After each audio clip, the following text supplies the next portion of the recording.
Hi, I'm Lita Leapin. And I'm Jim Gordon. And welcome to another edition of Our City Tonight. Well, all three of us are back here at Hydra Restaurant in the Exchange Hotel in their wonderful Cabana Lounge, where we've made our home pretty much for the last 4 or 5 months. We have, and Jim has made a brand new little friend. We're going to talk to Executive Chef Brad here at Hydra at the end of the show. But first, my voice doesn't crack again. You watch this.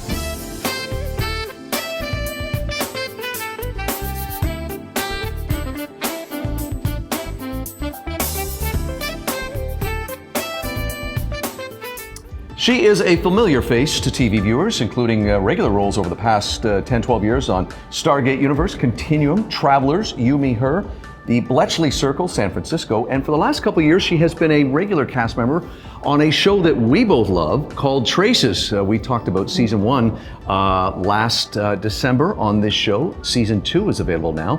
Joining us from the city we're in, Vancouver, it's actor Jennifer Spence. Jen, welcome to Our City Tonight. Thank you. Thanks for having me. You're quite welcome. Oh, we're very excited. So much to talk about. You play Kathy Torrance, Professor Kathy Torrance, Professor of Forensic Anthropology in Traces, and we're just loving it. Now we've got season 2 to enjoy as well. How did a Canadian actor end up overseas in a UK TV series? Yeah, well, I love this story because I owe my dad dinner for it and my agent. But yeah, it was actually as a result of both their work, unbeknownst to each other. So when I was a teenager, my dad was really insistent that I get my UK passport. He was born in Leeds.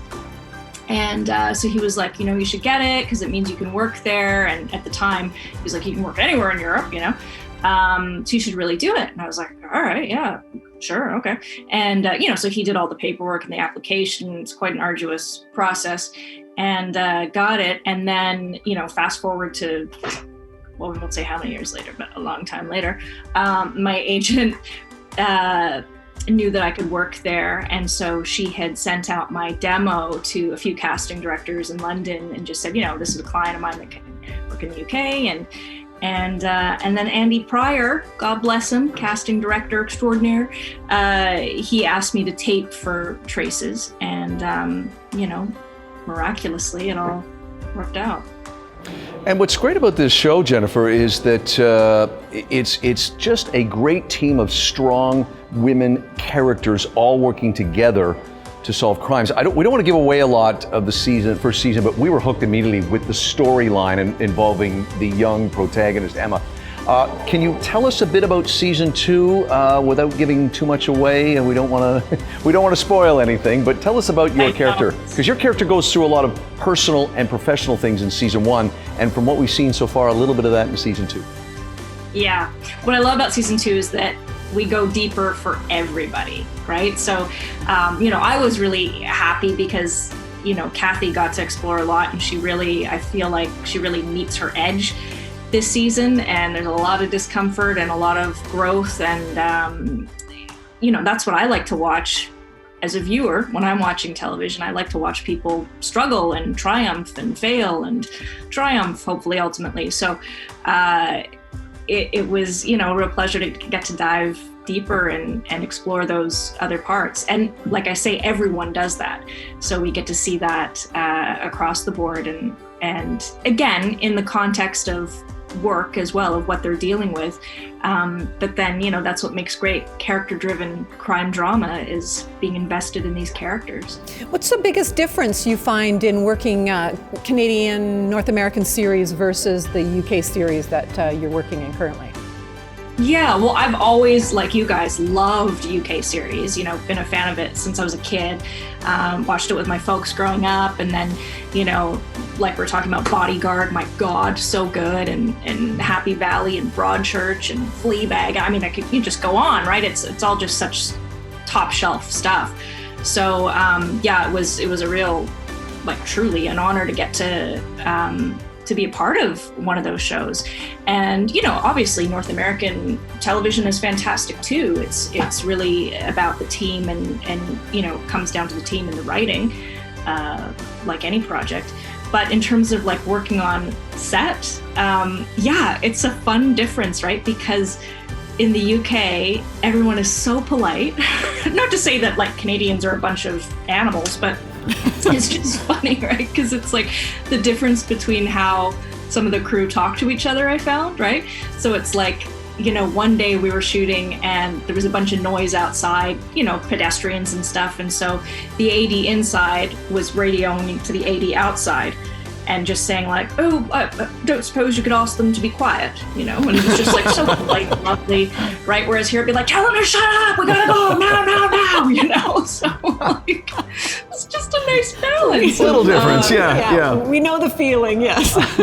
I would say the other thing too, not to the criticism of North American programming, but for the years we've all been watching, it's really about quantity and not quality. I mean, there's not a need to shoot 15, 20 episodes per season. It's 6, which can be frustrating at times when you're really into the show, but they know that it's all about the quality and not the amount of episodes you shoot. Speaking of episodes, we're talking with Jennifer Spence. Professor Kathy Torrance in Traces. Season 2 is available now. You can check it all out on BritBox. Jennifer, it's been great to have you on the show. We wish you continued success with this show and a lot of other stuff you're doing. Thank you so much. It was nice to talk to you guys. You too.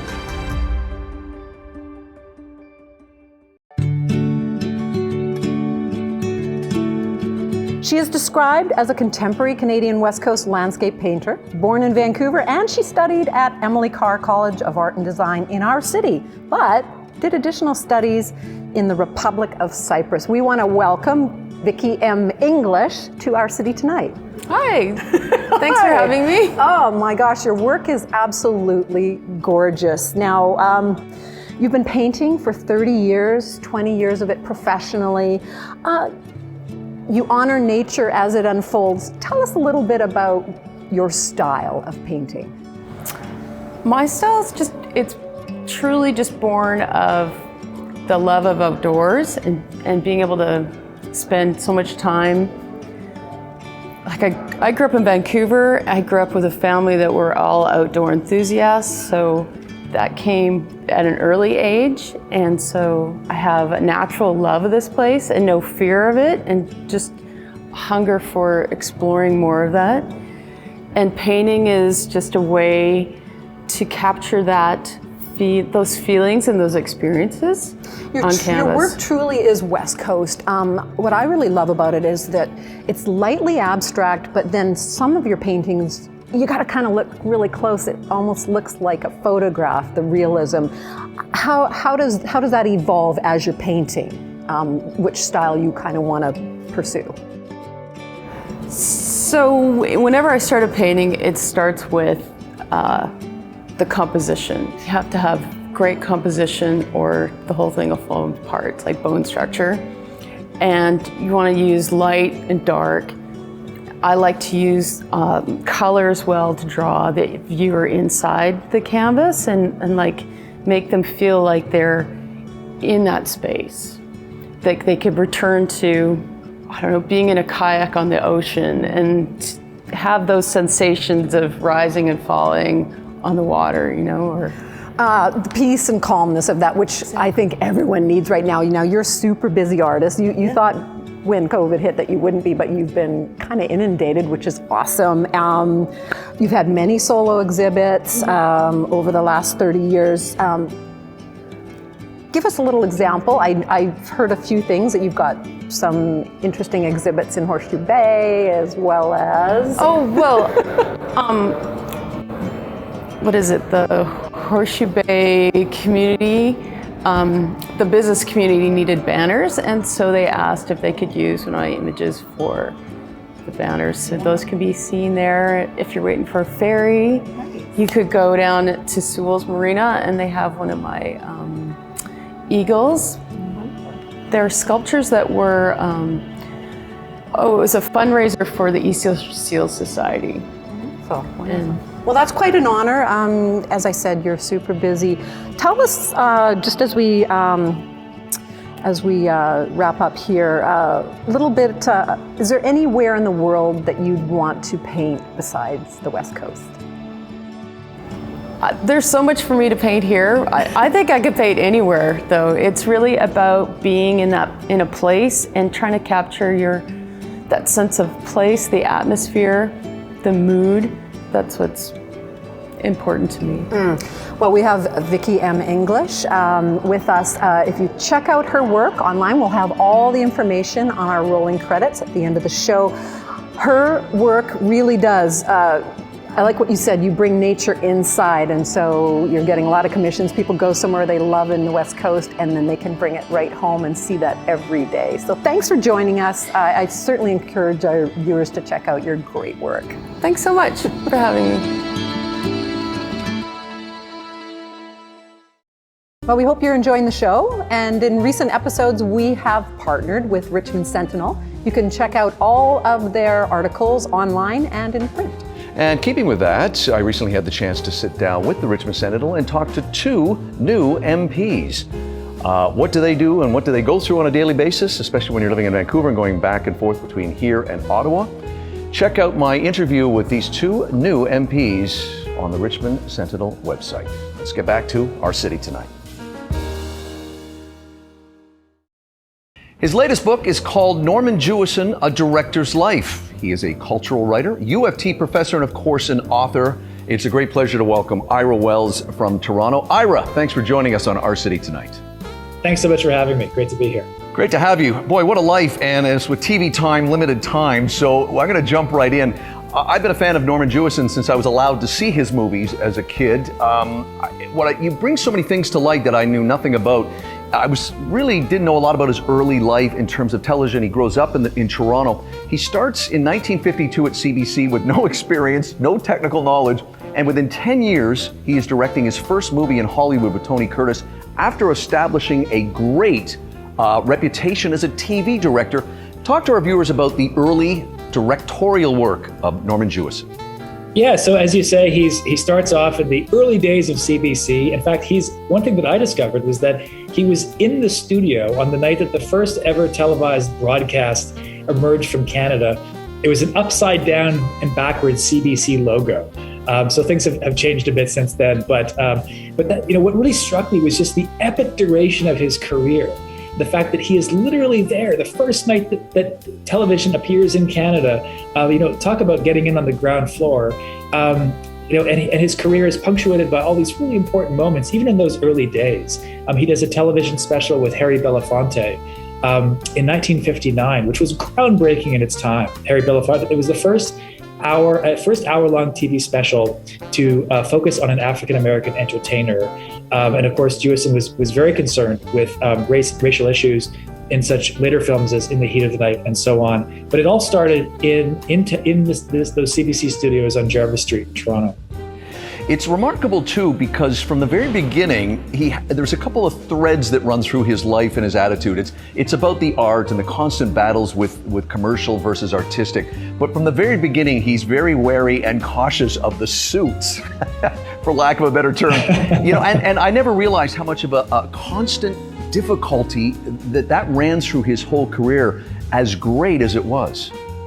Ran through the whole thing. That's such an astute point. Right from the early days of CBC, and I think that he may have departed for CBS, partly due to some of those creative differences and really wanting to be able to call his own shots creatively. That runs through the whole career, and that really stems from the fact that he thought of.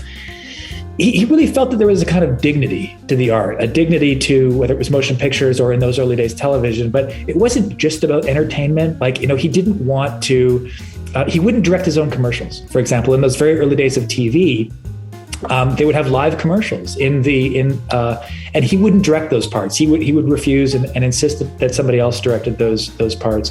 The clashes with the suits are kind of legendary. I think that's those were some of the most fun parts of the book to write. They often don't like him very much. He's very headstrong, and it really is about that vision and about what do I have to do to. And we called it the dance, right? Persuade the people in the room, the people who control the purse strings, control the money. How do you bring that vision out? That was a big part of what being a director is to him. And it's remarkable because his career was so long, and I've read so many biographies over the years where you're a big fan of somebody and then you get into it and you find out what a nasty person they were. It was so wonderful to see that everybody, and I'm talking about actors from Doris Day in the early 60s up to Denzel in the late 90s and in the 2000s, where everybody said, you know what, I didn't always agree with him, but he was such an actor's director, I should say. That's what I'm trying to say. Yeah. That everybody loved the fact that they could battle, but it was always about the art. Absolutely. And when you think about, just the roster of actors who he worked with over the years, from, as you say, Doris Day, Tony Curtis, in those early years, up through James Caan, Denzel Washington, Bruce Willis, Sylvester Stallone. There's so many. Burt Reynolds, Goldie Hawn, Al Pacino. He really did work with everyone. And the reason why, and that was because he was such an actor's director. And this is another thing that I learned in the process of writing the book, is that, if he had one truly great skill, I think it was that he knew what an actor needed. I want to wrap, though, with a movie that is in my top 5 to 10, and that is In the Heat of the Night, because for people that are a lot younger, one of the iconic moments of the 60s, and he has two of them in my mind, is Sidney Poitier slapping actor Larry Gates playing Endicott in The Heat of the Night. A black man slapping a white man's face. 1967-68, unheard of, but a monumental moment in the history of film. Absolutely, and it's really a moment where you can see things. That slap had a larger than life significance. It went beyond the movies. It was like a moment when the civil rights movement changes. It was truly one of those iconic moments in film when Sidney Poitier is investigating this rich kind of plantation owner, and he is this rich white guy is totally affronted that Sidney Poitier, who was a detective in the film, could possibly accuse him of a crime. And he slaps him right across the face. And before, there's not even it's like a physical response. It's just like physics. Sidney Poitier decks him right back. And I think it was like a moment that, people were aghast. That didn't happen in the movies. Hey, listen, I wish we had more time because there's so many other movies I'd like to talk to you about. I will wrap up by saying I think his legacy, founder of the Canadian Film Centre, look that up as well. He's done so much for Canadian filmmakers, which I've always said need more help even today. The book, Ira Wells, a great read. If you don't know much about Jewison, check this book out and see his movies, because they are excellent and diverse. Ira, thank you for joining us on Our City Tonight. Thank you so much for having me. Pleasure. This segment is sponsored by the Richmond Sentinel, providing news, entertainment, and human interest stories in print and online. He has been on the show a number of times over the history of Our City Tonight. We always love having him on because he always has exciting news when he joins us. And he is joining us from Nashville, Tennessee. What you're looking at right now, though, is his new single, first one in 2 years, called Can't Beat the View. The video, of course, is available now. It is a great pleasure to welcome Chris Buck to Our City Tonight. How are you, pal? Thank you, guys. Doing great. Thanks for always thinking of me and having me on. Oh, we love having you on. Well, this is the 4th time you've been on the show, and I always laugh because we'd love to have you all the time. We have you weekly, for that matter. But you have moved away from us. You're in Nashville, Tennessee now, which you call home. Lots of stuff happening, like new music agency you've just signed with, and new music coming. Tell us all about it. I'm throwing it back into your court there. Yeah, well, I didn't expect to get a publishing deal when I was up in Canada. I have a place up in the Okanagan. Saw this weird number call me one day, and apparently they loved my catalog of songs and wanted to sign me to a publishing deal down here. And so I drove down to Tennessee, and during that time as well, I also signed a brand new record deal with Sakamoto Music and Warner Music Canada. I couldn't be any happier, I should say. A lot of great things have happened, and I finally got new music to show for it coming out right now with Can't Beat the View will be my single coming out. Yeah. Hey, last time you were on the show was April of 2020, just as you know what was hitting the fan. And you and I were, Lita, were talking about, boy, touring is, who knows. What's interesting when we have people like yourself on, musicians, artists, movie makers, is how you're reaching your fans, because I know you're a relentless tour person. You love to be out there with your fans. How has the last 2 years been for you? Because you've got a fairly devoted, loyal fan base. I'm not gonna lie, it's been tough for a lot of us touring musicians up in Canada. So thank God that I write my own songs and been writing songs for other artists as well. So that's kept me going. But I think when live music gets actually back going again, I think people are going to be more excited than ever just to see that again. And I'm excited to get up to Canada and do that. Well, Chris, you've had 13 million streams, thank God for streaming, and 5 top 40 hits to date, so something's definitely going right. Now, you're with Anthem. You're in really good company. There's a lot of really, really cool artists that Anthem works with currently, including you. Tell us a little bit about their roster. Yeah, I'm one of just a few Canadians. Gord Bamford from Canada's on it, Megan Patrick. There's another writer named Jimmy Thau, Kelly Archer. I'm sure I'm missing someone else here, but representing Canada down here, this publishing company is very well known.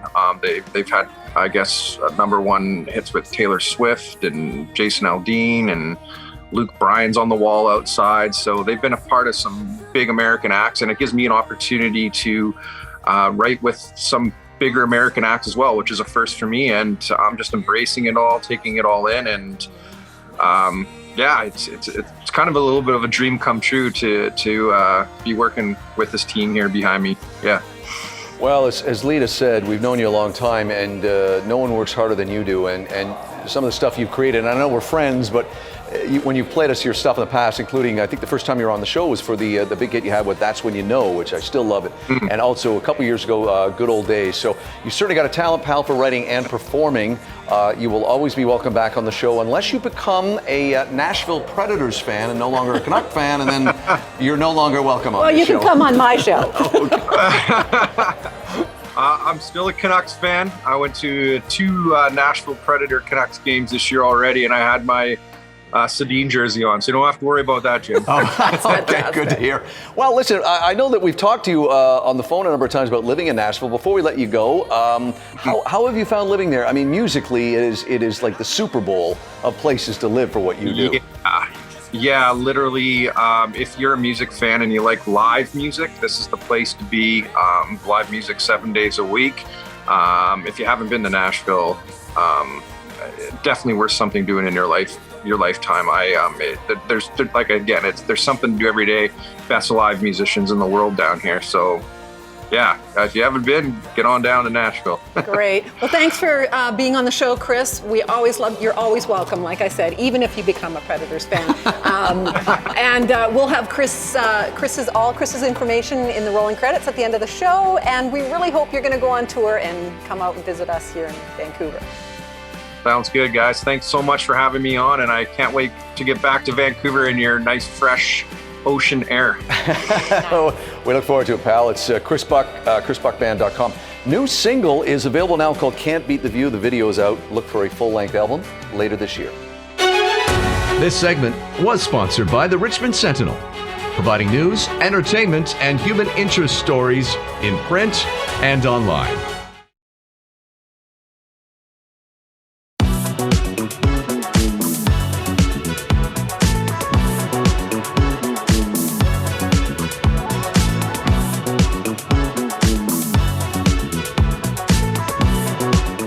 Back here where we began the show, as we've been doing a lot over the last 3 or 4 months, here at Hydra in the Exchange Hotel, the Cabana Lounge. The food has been out for about 20 minutes. I think our cameraman actually takes longer to set up when he knows the food is here and we can't touch it. Lovely, Mark. But we're joined by a familiar face to our show. Yes, we have Executive Chef Brad with us. You've been on the show before. Your food is incredible here at Hydra, and we're very excited because you've got some new dishes to share with us in your spring launch menu. So take it away, Brad. Okay, yeah. These are some items that are, adding to our already share family kind of group design menu. So we got some favorites already: the lamb leg and the, the whole grilled fish. I think these are fantastic additions. Here we have, a classic Greek lobster pasta, forno roasted tail with some garlic and fresh herbs.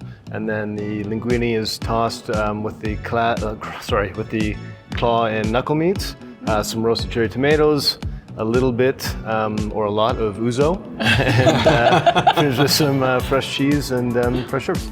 Wonderful. Now, you were saying that this lobster was swimming this morning. That's correct, yes. That's incredible. What a great way to end the day. Really fresh to the table here, yeah. You know, we should mention too that we were talking about, and again, we seem to be saying this a lot on our show, where at this time, we're saying restrictions are loosening. And these platters you were saying really seem to be indicative of the loosening of restrictions, safely we will add, but that the kind of combined presentations are coming back in terms of what people can order. Yeah, I mean, honestly, we had a great dine out Vancouver, and thanks to all the people that came out and supported us then. But this is also, this is kind of back to design, how our menu is supposed to be a real share, come and explore with family and friends, and this here has a little bit of everything for everyone. This is our souvlaki platter, king salmon, grilled tiger prawns, lemon herb chicken, and strip loin souvlaki. Wonderful. And you said you've got a rotating ceviche that's been around for a while. Yes, trying to pull out the sunny weather here with opening up the raw bar a bit more. So this is a scallop, pretty classic scallop and prawn ceviche, some cilantro, peppers, and a bit of citrus juice. This is something we're looking to, obviously, as you mentioned, rotating. Looking forward to halibut season, which is opening up in a couple weeks. But yeah, once again, this is also a great share item. It's a lighter kind of dish that you can share before these larger platters. Wonderful. We gotta eat. It's gonna be very blunt here. Brad, always great to have you on the show. Continued success. Of course, you have a long history in this town of making the food that people eat, so we appreciate you bringing some new items out here. Thanks to Brad, thanks to Claire and the rest of the staff here. I'm Jim Gordon. And I'm Lita Lippens. We'll see you on the next edition of Our City Tonight. Outdoor wear for Jim and Lita provided by Helly Hansen, alive since 1877. Soluzione Spa Products, a national luxury spa product distribution company located in North Vancouver, British Columbia. The Richmond Sentinel, providing news, entertainment, and human interest stories in print and online. While in Whistler, Our City Tonight stayed at the Blackcomb Lodge, serving guests in the heart of the village since 1980.